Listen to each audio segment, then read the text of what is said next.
2K കിഡ്സിലെ പെൺകുട്ടികൾ അഹങ്കാരികളാണ്. ഇപ്പോഴത്തെ പെൺകുട്ടികൾക്ക് ജാടയാണ്, ഭയങ്കര അഹങ്കാരം, കൈയും കാലും വെച്ചതാണ്. അതുകൊണ്ടാണ് കല്യാണം പോലും വേണ്ടാന്ന് വെക്കുന്നത്. അവരുടെ കാര്യങ്ങൾ നടക്കണമെങ്കിൽ കല്യാണം നടക്കണമെന്ന് മാത്രമൊന്നുമില്ലല്ലോ. ഇത് ഞാൻ പറഞ്ഞതല്ല, പൊതുവേ ഇപ്പോൾ ഒരു പറയുന്നൊരു രീതിയാണ്. എന്നാൽ ഈ പറയുന്നവർ ചിന്തിക്കുന്നില്ല, ഇത് അഹങ്കാരം കൊണ്ടല്ല. അവർക്ക് മുമ്പേ കല്യാണം കഴിഞ്ഞവരുടെ ജീവിതമൊക്കെ അവരെ കൺമുമ്പിൽ കേട്ടറിവല്ല കണ്ടറിവായിട്ടുള്ളത് കൊണ്ടാണ് ഇവരിങ്ങനെ ഒരു കല്യാണ കേസോ കാര്യം വരുമ്പോൾ ഈ രീതിയിൽ പ്രതികരിക്കുന്നത് എന്നുള്ളത്. അത് അവർക്ക് അഹങ്കാരം മൂത്തോണ്ടല്ല, അവരുടെ ജീവിതത്തിനെ കുറിച്ച് അവർക്ക് നന്നായിട്ട് വീണ്ടും വിചാരം ബോധമുള്ളത് കൊണ്ടാണ്. അതിന് അഹങ്കാരിയെന്നും തോന്നിവാസത്തിന് ജീവിക്കുന്നവെന്നും പല പേരിലാണ് പറയുന്നത്. ഒരു 10-15 വർഷം പുറകോട്ട് പോയി കഴിഞ്ഞാൽ ഈ പെണ്ണ് കാണാൻ വരിക എന്നുള്ള ചടങ്ങുണ്ട്. അതിൽ ഉമ്മയും പെങ്ങളും കുടുംബത്തിലെ കുറച്ച് പെണ്ണുങ്ങളൊക്കെ ആയിട്ട് വരും. ഇവർ വന്നു കഴിഞ്ഞാൽ പെണ്ണിനെ കാണുക എന്നുള്ളത് അത് മാത്രമല്ല, പെണ്ണെങ്ങനെയാണ്, പെണ്ണിന് മുടിയുണ്ടോ, മുടന്നുണ്ടോ, നടത്തി നോക്കല്, വീടിൻ്റെ ചുറ്റുപാടൊക്കെ അടക്കി പെറുക്കിയല്ല വൃത്തിയിലാണോ കിടക്കുന്നത്. പിന്നെ അവർക്കില്ലാത്ത ഡിമാൻഡില്ല, എൻ്റെ മോൻ കെട്ടണമെന്നുണ്ടെങ്കിൽ ഇന്നത് വേണം, എൻ്റെ മോൻ കെട്ടണമെന്നുണ്ടെങ്കിൽ ഇങ്ങനത്തെ സ്വഭാവമായിരിക്കണം.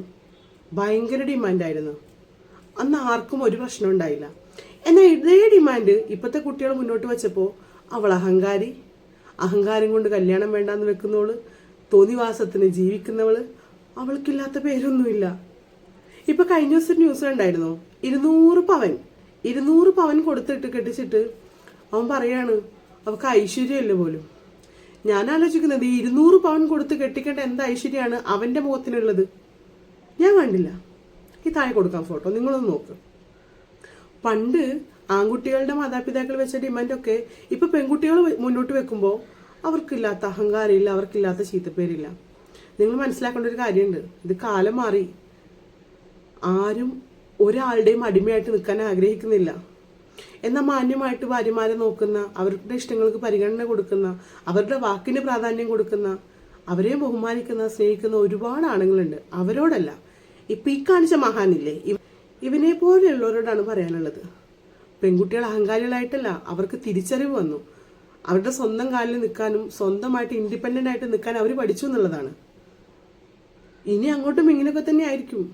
അതിന് മാറ്റം വരണമെന്നുണ്ടെങ്കിൽ ഇവനെ പോലെയുള്ള പോക്കിരിത്തര സ്വഭാവമുള്ള ആൾക്കാരുടെ സ്വഭാവം മാറ്റാണ്ട് ആൺകുട്ടികൾക്ക് കല്യാണം കഴിക്കാൻ പെൺകുട്ടികളെ കിട്ടൂല.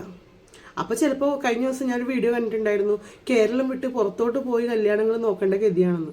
ചിലപ്പോൾ വേണ്ടി വരും. അപ്പൊ ശരിയെന്നാ.